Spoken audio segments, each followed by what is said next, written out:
Let's start this panel. First of all, Artyom Baidak. I'll try to lead you and try to as well connect with the audience. This is my main goal. It's not just them speaking and be smart. We would like to be smart with you. We would like to know as much as possible what you like and what you would like to know from them. So as much as interaction it will be, I will be successful. If not, I will not be. So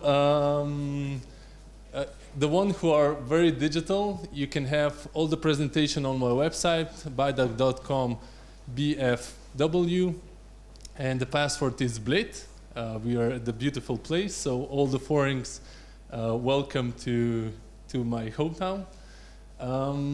So I'll start with the colleague I long meet, and I'll share a story how we actually met. We met at the Gea College, Faculty of Entrepreneurship, and a story was that I needed an hour to understand what he was doing. So, and it was not because of him, but it was our colleague who said like, oh yeah, the walls, and I said like... Yeah, as I remember, it was over a few days. It was not but in the first hour. But 1 hour was intense, like...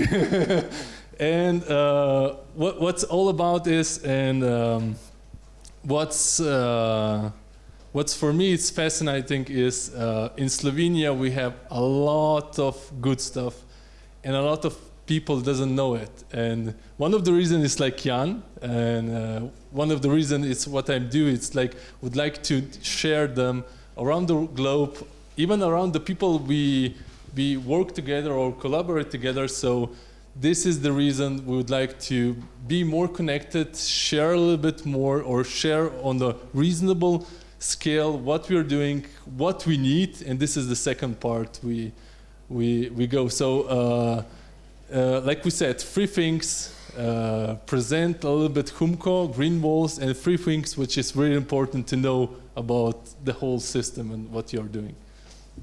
Yeah, go. Okay, so my name is Jan Kaffer, and I hope I've done some improvements with my presentation from the time that I tried to present to Artyom what we are doing. So I came from a family business. My father started the company HUMCO 34 years ago, and since the year 2000 he started innovating green wall panels. There was a need on the market for greening the cities, to bring the nature in the city to urban areas, and that's when all began. The first panel he invented was really like a pioneer type of the panel, and for the next, let's say 10 years till the year of 2010. We spent quite a lot of money for developing. How much? It was more than €1 million for the tools, for engineering, for prototypes, and also for the panels itself. And for 10 years we didn't receive one order or one project to do. So it was the desire to help to bring the nature to the city, and we knew in that time that the time will come, that the city will see that there needs to be nature inside this concrete jungle. So in the last few years the projects are growing. We are doing more and more of green architecture every year. We are also developing new panels, new technologies, new ways to bring flowers and plants and green things into the cities. Let them know, let's say, 3 referrals or best project you did, so they know where to see it, find it. Yeah, so the one of the biggest project we have made was the waste facility management building in Norwegen. There was 400 square meters of green roof. They had this big house in which they collect waste from the cities in underground tubes. So That's in Norwegian. It was in 2015. I don't know if it's still true. The biggest green wall in Norwegian. Then in 2015 there was also Expo, Slovenian pavilion in Milano. We also made a green wall there. And then there are green walls that are on the smaller scale for private companies, for schools. We have made some walls in schools to let the children study them, to present to them what this is, what we are trying to do or to present. So we have, like, you see it in the picture, you have very small product and like large. Is this one Norway, right? This one is Norwegian. This is the first month that it was planted. The flowers are still small. That one is a little bit best grown.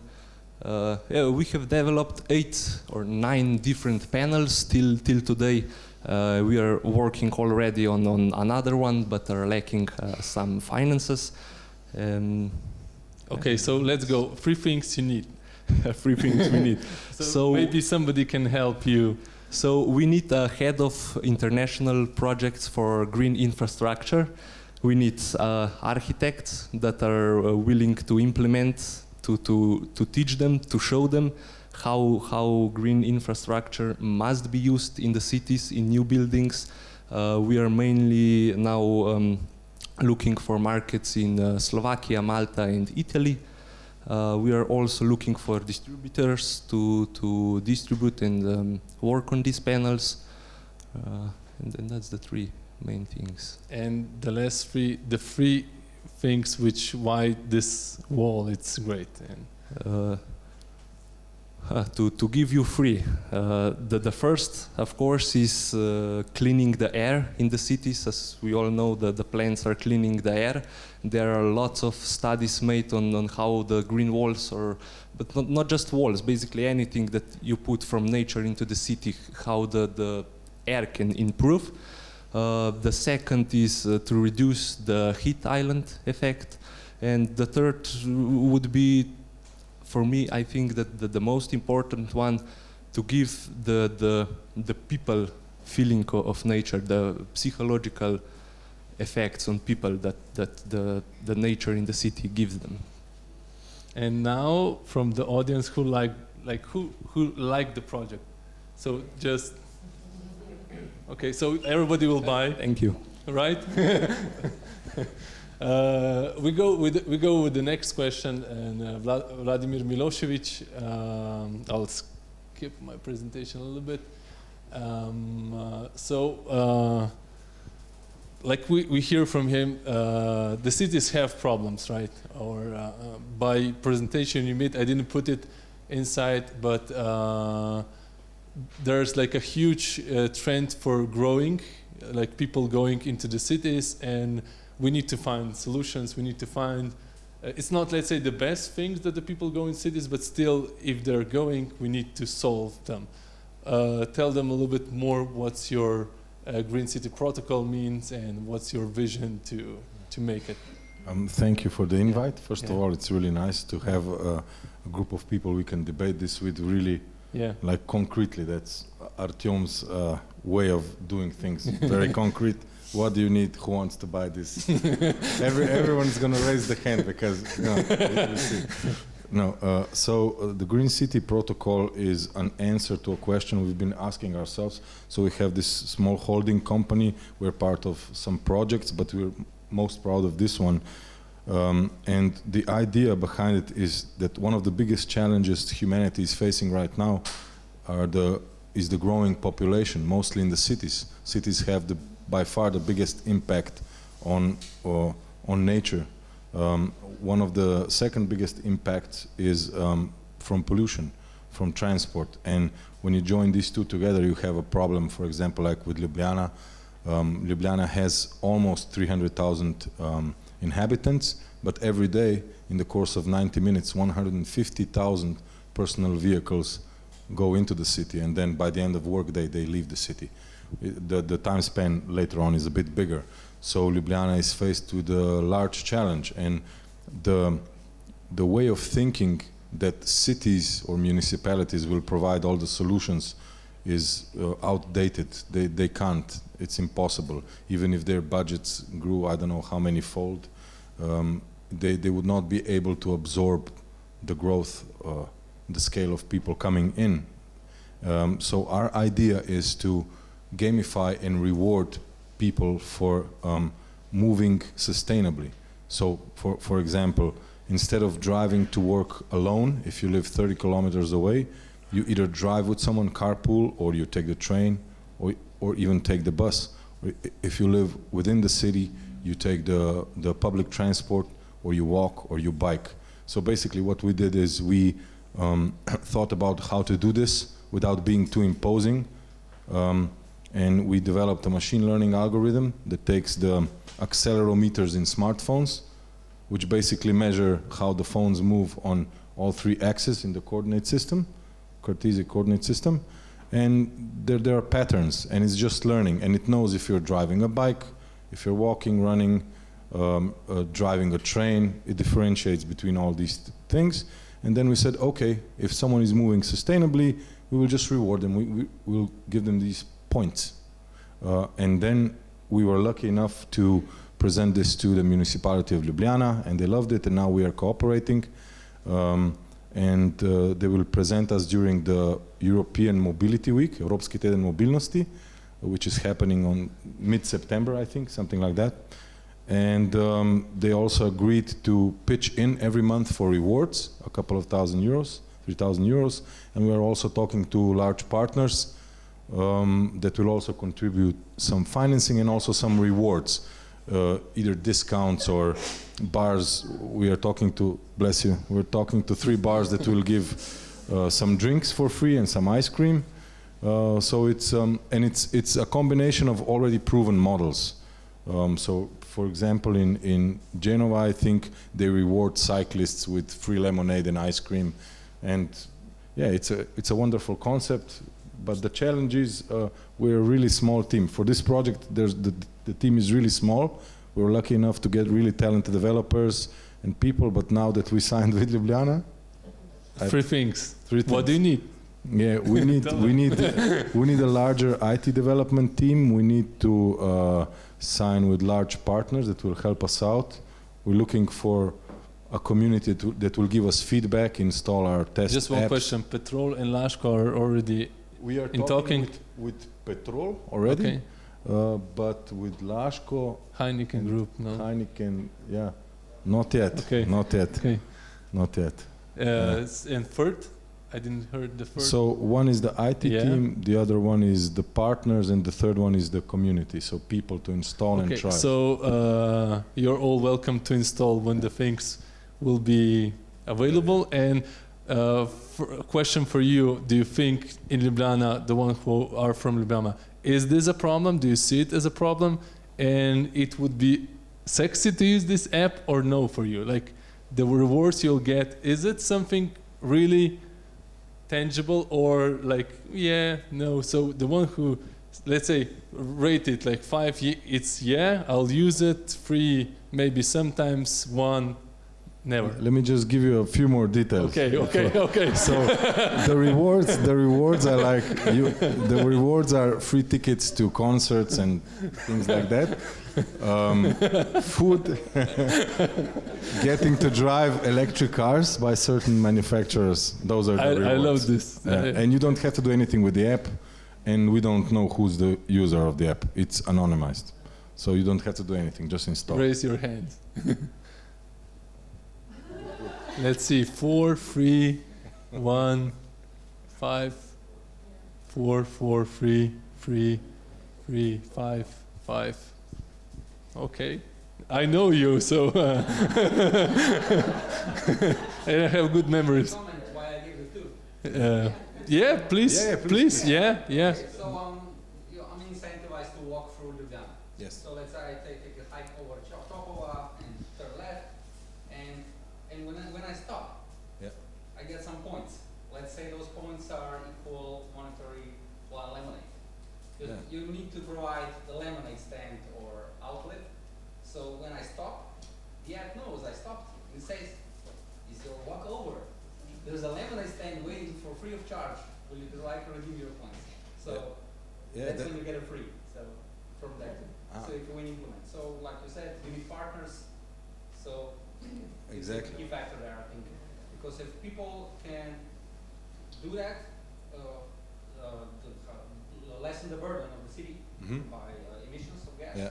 If they are incentivized and they have the means to redeem those awards, points, then that's the killer app. Yeah. So, but I think you have to test the app. I think you like it because this is in it. EOS already? Yeah, EOS already. But it's a beta test, so okay. I'm used to that. Thanks. Public transport in Ljubljana, that's Yeah, it's a problem. yeah.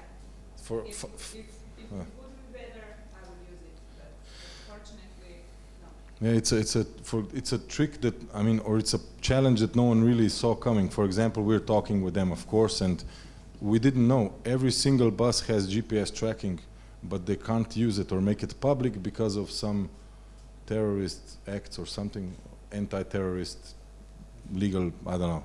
And So but the problem, you need a good IT to secure the.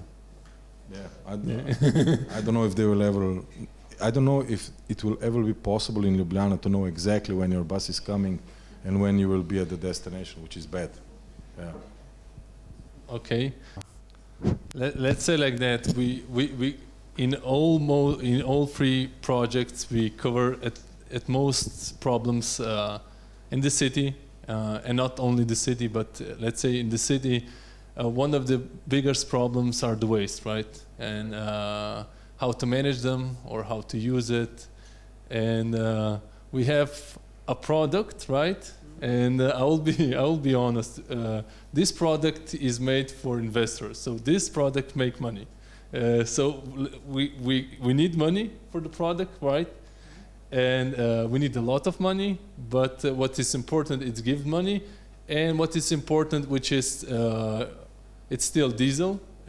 It's not. We're not revolutioning the, let's say, the things, but we are trying to as much as possible make better things for the things we're already using. So, and you'll tell it a little bit more the difference between fossil fuel and all. So what's let's say, what are you making better with this project? We'll go back to the money later, but what's it's making better, and how can you use it, and where can you use it, and as simple as possible to tell it. So what we are doing better, a lot of things, I hope. So one of them is probably the most important, is that with this technology we are able transforming various organic materials into high quality synthetic diesel fuel. What means various? Various means that we can use, for example, as well biomass, green biomass like wood or sugar bagasse, for example, which is extremely interesting for South America, or rice husk in India, or even energy crops like jatropha or miscanthus or similar. But not only this, with this technology, because the technology itself doesn't really know what you put in. The most important is that it's hydrocarbon, and hydrocarbon is a lot of material. It can be also plastics, which is becoming a huge problem, especially in Europe at this time, and waste, of course. So what we're doing better with our technology is that, because it's a low temperature process, we are not exceeding, for example, 310 degrees Celsius. We are way below the magical line of temperatures where cancer gases are produced, like dioxins and furans, so not happening here at all.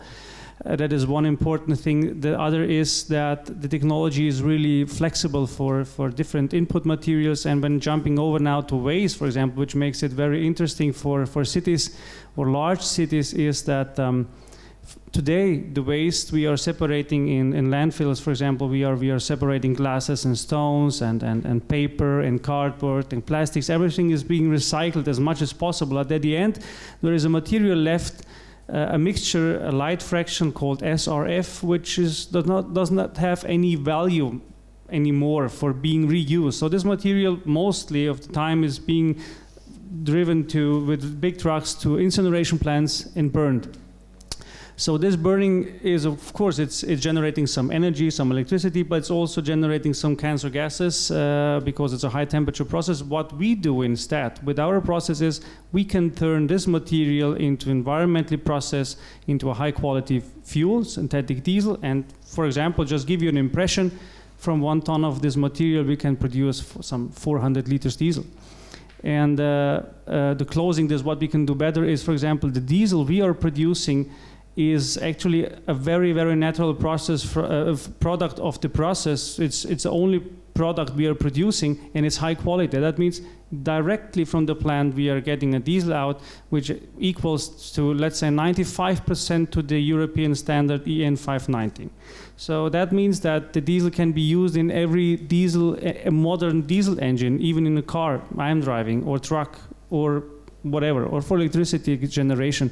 So this is what we are doing better in, let's say, comparing with other technologies or what's current on the market. So just to simplify it a little bit what this product is. So let's say this is like a plant, big as this room, right? A little bit more. You can put it in whatever part of the world. And by producing waste directly, you can use this fuel. So you don't need transportation. Yes, it's still a fuel, but it's still, let's say, a better version of fuel, because the cars we are buying today are still on fuel, and as far we are buying it every day, the cycle for the car will be at least 15 to 20 years. So we need this, and how to make it better with what we need actually. What are, let's say, and let's start at. You already have this plan. It's working. Yes, right? it is. So in Canada. Let's go to the money. How much money this produced? How much? Now I come. So how much? Let's say. Investors needs to know the price, where to put it, how many times. If we come to the things that we need. Yes. Yeah. Yeah. Okay. What we need is partners. Okay. And if we look at this wall, we are already talking with some of them, because it's not just enough that you have a place, that you have waste. You have to have it constantly. Mm-hmm. So that means that we are already setting up partnerships with waste management companies, and on the other hand with energy companies, like this one, who will buy all the fuel. Why is this important? Important is because this is considered in the new EU regulative directive as renewable fuel, because we all in Europe have a lot of problems there. So we need partners that are ready to step in the value chain. What we also need is investor, because this plant that we see is in Canada, and we would like to see that the Slovene knowledge is also here. Mm-hmm. So we would like to set up the demonstration production plant that will be also used as a showroom for all other buyers. This is something that we do together with the Josef Stefan Institute, and it will be as a first plant of the green waste to fuel technologies. This is not the only one, it's not the perfect for everything. So our aim is to set up number of such technologies together, so that the buyers can see and test, because when you heard that you can drive with this fuel in your car, you would like to test it, right? So this is something that we would like to enable all the customers that are also here. And such plant costs $6.5 million euro. We are closing, let's say, the financial structure. So we are seeking for investors into up to 2 million. But as I know, the perfect version would be to have two, right? The perfect version would be to have two. Yes. And why? Tell them why. Because, as we said, the partner in this project is Josef Stefan Institute. We are equipping this plant with artificial intelligence, remote management, because it's smarter to have such plants closer to the waste where it is, not in some huge centers. And we would like these plants to be connected, to learn from each other, to set all the parameters to the best potential functioning, so that the results are the best. And for that, we would set up two such plants that they learn from each other already here. So this is something that we also can then demonstrate to the buyer that comes from wherever from the world, as Yanni mentioned, and solves the needs at that place. So we are searching 13 million, right? Yeah. 13 million, okay, one who invests 30 million, what does he get? He gets also share. The money, how much is generating? The generated return. Yes. Yeah. The generated return it depends on the input that it's needed, but around 40%. Okay. Questions? I know it's somebody will have. That will be the questionnaire. Yes. To put it in a simple context, I don't know which one will answer the most. It's about the plan. Can you transform my daily outgoings into fuel? There are some specifics which we have to fit for the plant. For example, of course, hydrocarbon, that's the first, like plastics, wood, or waste, or whatever, or even waste oils. But to be able transforming such materials, we need to shred material down to, let's say, 1 to 3 meter particle size. We have to separate it from inorganics, like sands and stones from the waste. And the third, which is important as well, is drying. Drying to, let's say, 10, maximum 15% water content, because we don't like to use our plant for evaporating water from the material. So that has to happen before. That's a normal technology available all over the world. And then we take over the plant, the material, and transforming. So that's what you're talking about, or what you're asking. This is more a feedstock for a biogas plant, for example, right? So what we are seeking more is a high calorific value materials like plastics or wood or biomass or waste, for example, yeah. But that specific material like food waste or other organic waste coming from a sewage plant, for example, at the end, the sludge, is for biogas. Others? Well, we have tested the diesel at several certified laboratories in Canada while we were operating the plant there, as well as here in Slovenia with our bigger energy company, which is following us, let's say, for the last 5 years. With these certified tests, we could prove that the quality is really high. It is, for example, in Canada, we could prove that the diesel we have made was even better than on the next door petrol station. You most likely in Slovenia, when we will start to operate this plant, you won't be able to buy the diesel, because in our case, the bigger energy company, which mentioned Susanna before, will buy all the diesel we will produce and mixing it with the fossil diesel. So why this is interesting is today they have to mix the biodiesel in by European regulation, 7% of biodiesel to the fossil diesel to be, let's say, a little bit green, right? This is changing now with the new directive. With the new directive, they say you will not use biodiesel anymore so much, because biodiesel means most of the cases food, right? And we want to preserve these landfill, the land for producing really food for the people and not for energy. And that's why the directive says now we will have recycled carbon fuel out of plastics and waste and oils. And that's where our technology comes in. And when we do that, we fit exactly to a every energy company in Europe or worldwide to use our synthetic diesel instead of biodiesel for mixing it to the fossil fuel. And what makes it interesting as well is that our energy value is very high, so it's equal to the diesel they are using today, to the fossil diesel, so it's not harming their quality. So it's even improving. We have a clouding point, which means freezing point in the winter. It can be up to -50, which means they don't need to add additives. So it's a lot of synergies are created with our fuel when using. But to answer, yes, there will be no special handy for synthetic diesel. You will use it, but you will not know it. Yeah.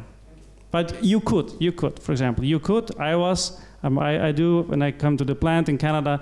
I didn't went to the petrol station. I came with my car, put it in, and drove. So that's. But of course, we knew that diesel is the proper quality.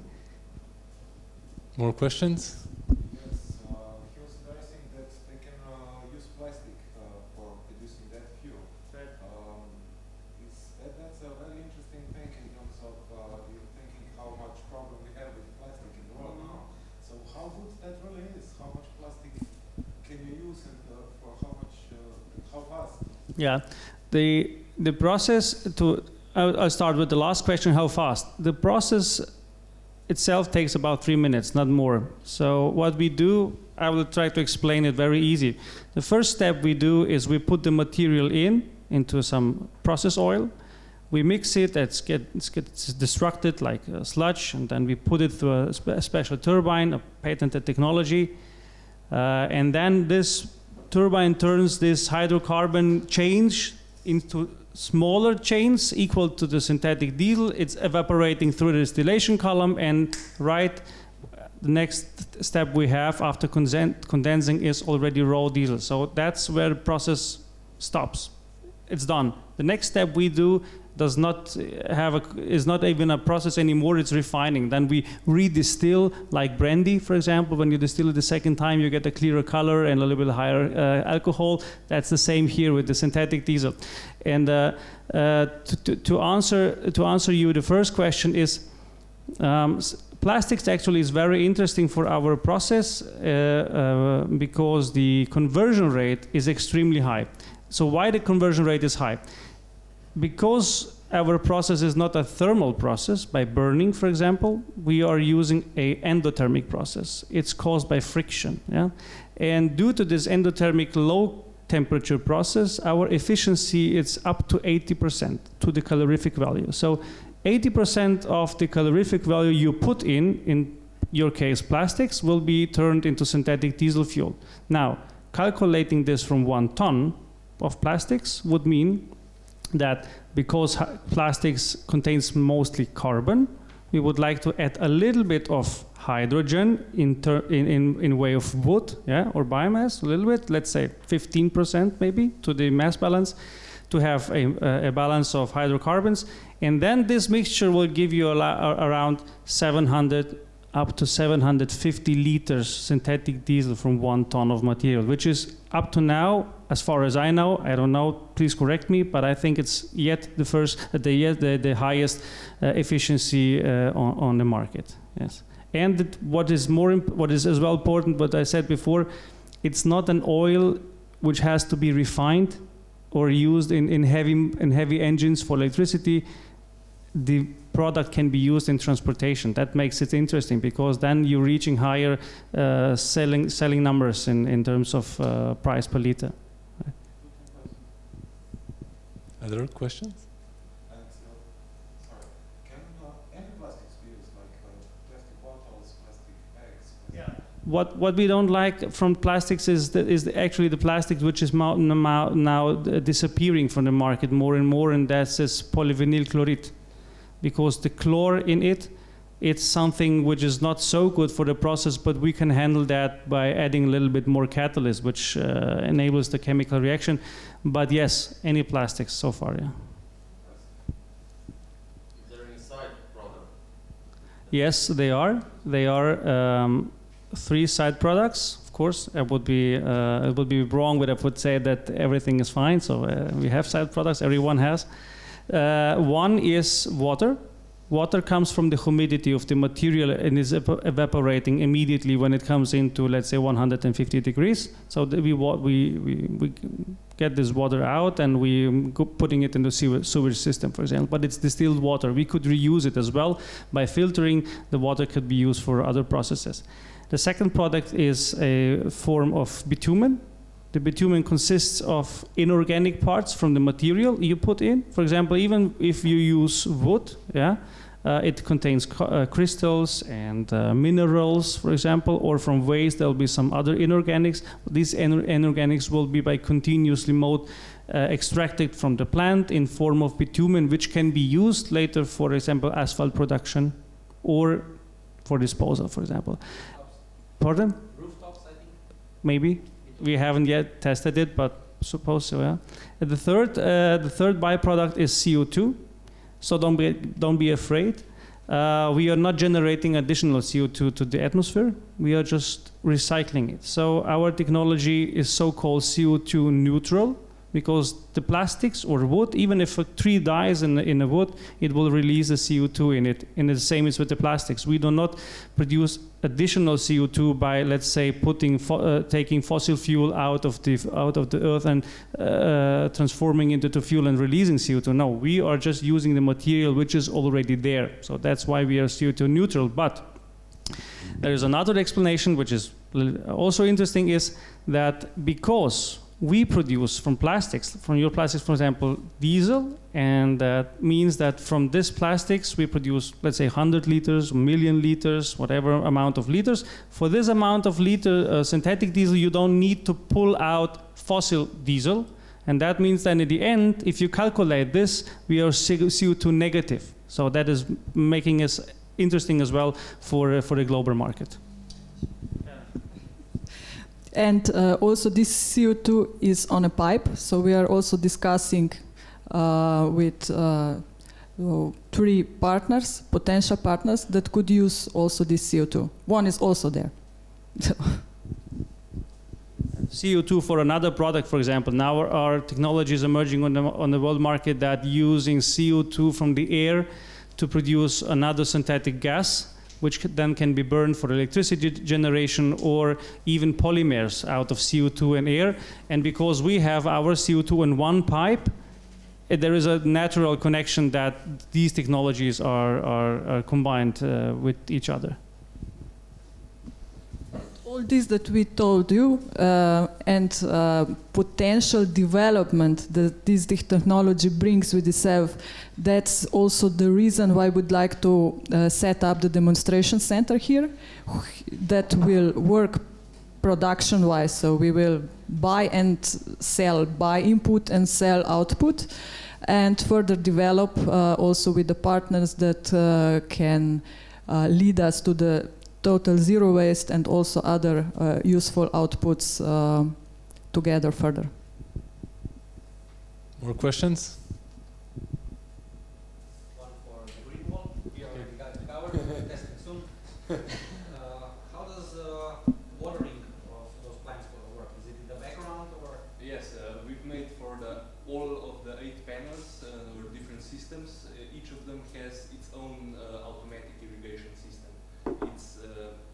It actually fits on every panel or every system, but there's every line, every prefabricated panel has its own irrigation system with control that's connected with a computer that's getting smarter every year. So a smart Raspberry Pi in the background. Yeah, we're using PLCs with web connections, but yes, that's the next. Okay, so the follow-up question, because I kind of imagined there is an irrigation system. Yeah. Is there a use case for growing food? Yes, it is.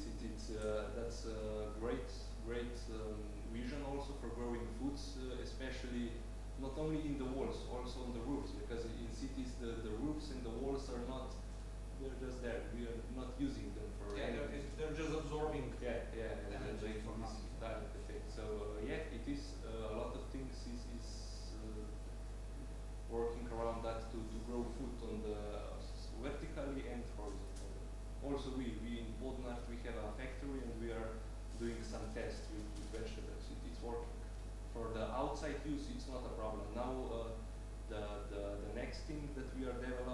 it's how to grow food inside without any knowledge of growing anything, without any additional things, just to put something in your kitchen and to grow yourself vegetables. Just to add, just tell them a little bit more the effect on the real estate or on the property. It has a thermal effect, right? Yeah, there are a few positive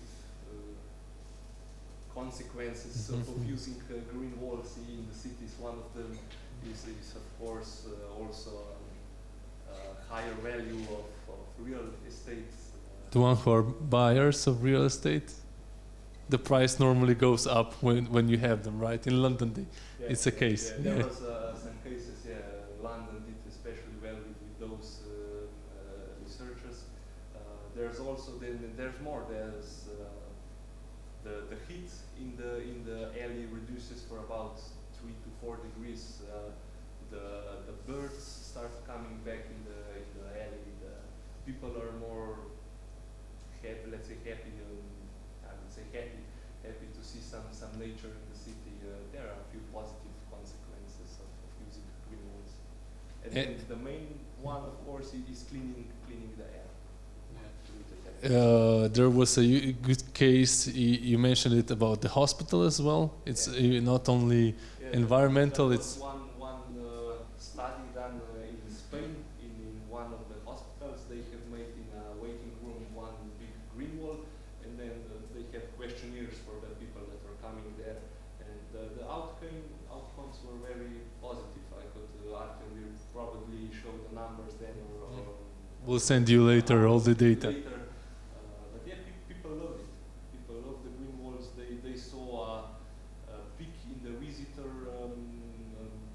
visitors that were coming there to be there. The patients were more likely to stay in the area near to the green wall. There were some positive outcomes this time. Yeah, unfortunately, one of my clients who has a Lifehouse project couldn't came, but it's very related to, let's say, what you have, or as much as green as you have, because more studies show that our visual can solve a lot of problems, disease as well. So by Donald research was like when they put a virtual reality video, and they were like burning the people who had burning I don't know, marks, or they had 40% faster recovery when they receive winter and snow and everything. So visual things, it's a thing, it's still new, and especially in the real estate, a lot of architects doesn't use it because sometimes it's nice, it's design, it's cool, but for health it's not. So as much as possible, try to be, because with nature you cannot be mistaken, let's say like that, or hard to get mistaken. By design, a little bit easier. Yeah. Questions? For Vladimir. Yeah. In dealing with the city of Ljubljana, was there any effort to work and use city connections with business people throughout the city for them to provide incentives, such as if you prove you're using the city transport system, you get 10% funded by the company, or whatever. I know this works in some cities in the U.S.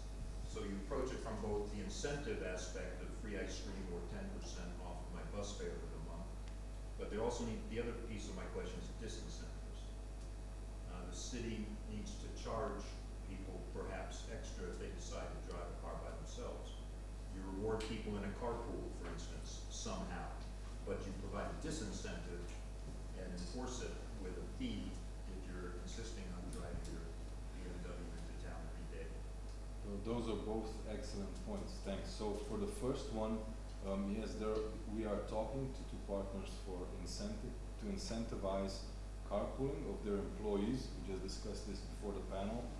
Basically, if you have people coming in from a similar or nearby area, if they live together and they commute together, that has a positive effect. There is a weird challenge that came up there. One other company tried it in Slovenia.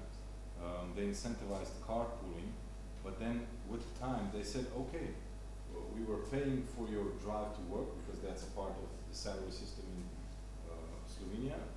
But now that you're carpooling and we're rewarding that, we're gonna, lower that part. But people didn't like that one. But we still think this is going to work.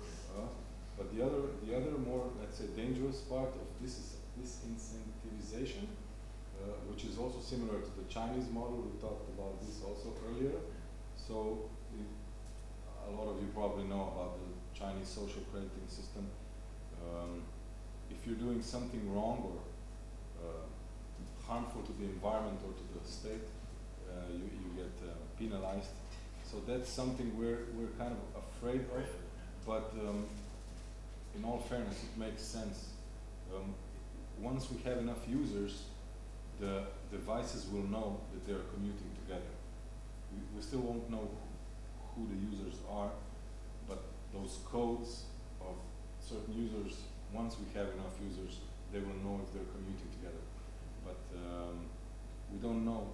Maybe that's something to think about, but luckily there's only 2 million people here, so the Chinese have a bigger challenge with 1 point. Well, if you think about cities across Europe, like London, with congestion charges and things like that, eventually it has to come to something like that. I mean, it's just no way around it.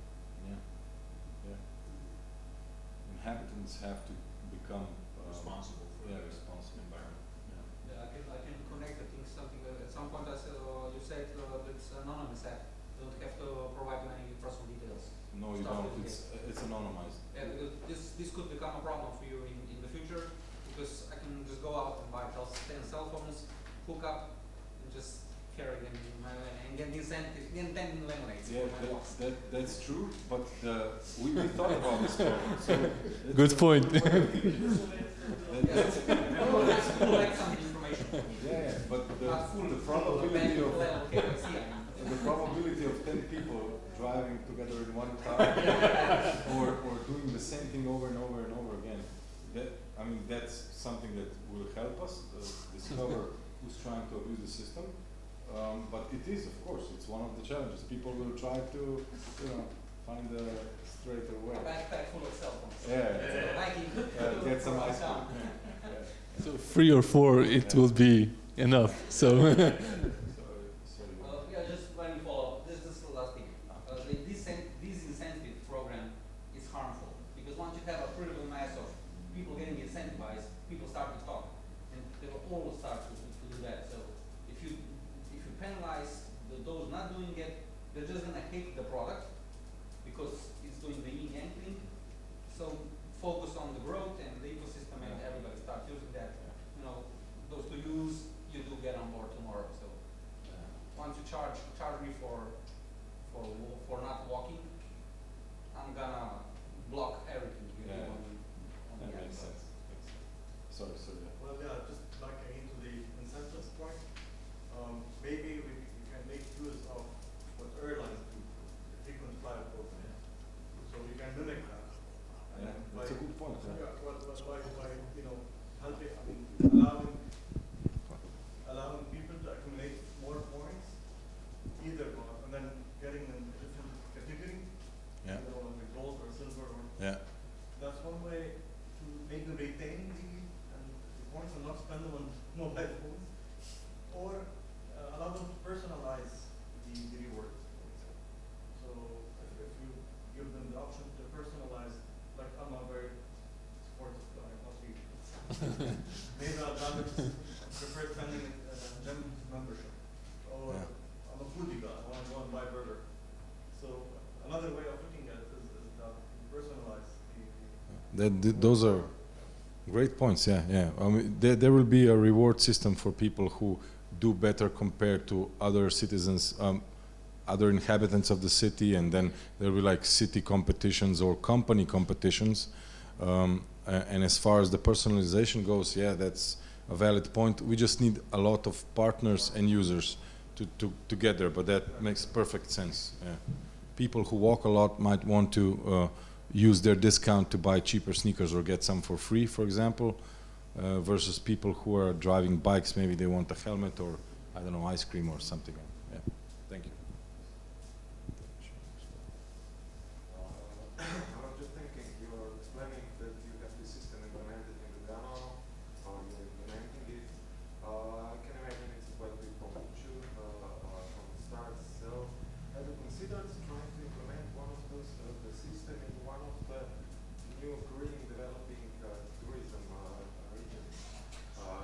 It would be easier to do, and in terms of, you would get a lot of promotion easier if that works. Like, for example, Bochum, I come from Bochum.